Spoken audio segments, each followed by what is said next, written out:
दीपाली माथुर दयाल को यूएमडी इंडिया पैजनेट में Mrs India 2025 का ताज मिला। 44 साल की विजेता ने कहा, एम्बिशन हैज नो एज।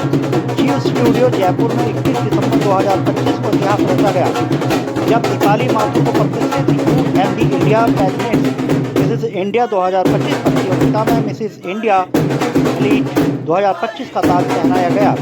इस भव्य इवेंट में लगभग 111 फाइनलिस्ट ने हिस्सा लिया, जिन्हें देश भर से आए 6000 नॉमिनेशन में से चुना गया। यह प्रतियोगिता सपनों, प्रतिभा और हौसलों को ताकत का उत्सव थी। भारत की संस्कृति और अलग अलग प्रोफेशनल बैकग्राउंड का प्रतिनिधित्व करने वाली महिलाओं के बीच 44 साल की दीपाली माथुर दयाल ने अपनी अलग पहचान बनाई और लोगों का दिल जीता।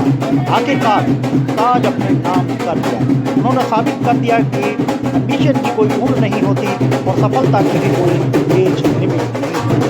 ताज पहनते वक्त भावुक और दीपाली माथुर ने कहा, आज भारत ने मुझे ताज पहनाया है और कल मैं भारत को ताज पहनाऊंगी। अब मेरी मिसेस यूनिवर्स टाइटल की यात्रा शुरू होती है और मैं अपने देश को गर्व महसूस कराने के लिए आपका टोटल जर्नी के बारे में कहाँ से आप इंस्पायर हुए आइए और आपको लगा कि मुझे कहा कॉम्पिटिट करना चाहिए, क्या विशेष तौर से आपने कहा, क्या तैयारी की, पूरा बताएं प्लीज़। ज़रूर। एक्चुअली सबसे पहले तो मैं शुरू करूँगी कि मैंने एक ब्यूटी पैजेंट में पार्टिसिपेट ही क्यों किया।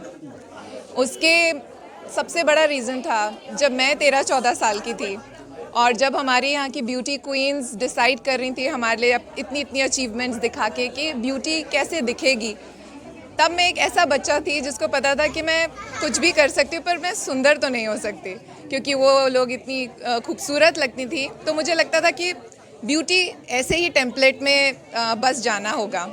बट जैसे मैं बड़ी हुई, स्पेशली मेरे लेट 30s और 40s में, शायद मैंने खुद समझा कि ब्यूटी एक टेम्पलेट में फ़िट करना नहीं होता है, वो और बहुत चीज़ें होता है।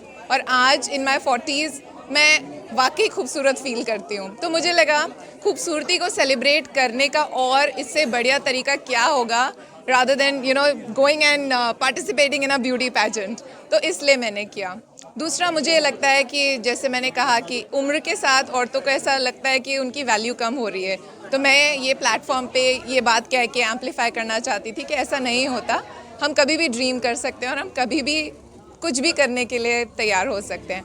और लास्ट बट नॉट लीस्ट, मुझे ये लगता है कि ये एक बहुत बड़ा प्लेटफॉर्म है जिससे हम अपने देश को रिप्रेजेंट कर सकते हैं। तो ये सब सोच के मुझे लगा क्यों ना एक बार ट्राई किया जाए।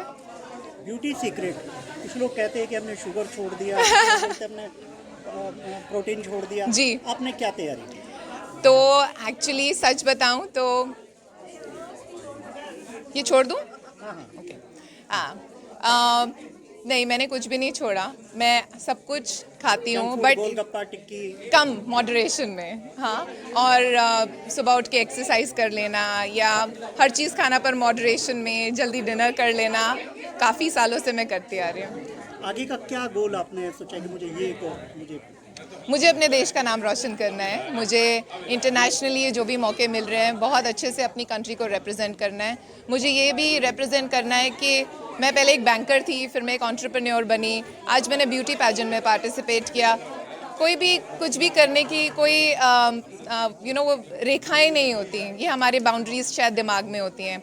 तो मैं अपने देश को रिप्रेजेंट करना चाहती हूँ जितने भी इंटरनेशनल प्लेटफॉर्म्स हैं वहाँ, और मिसेस यूनिवर्स के लिए पूरी तैयारी करना चाहती हूँ ताकि हम एक अच्छे कंटेस्टेंट वहाँ बन सकें।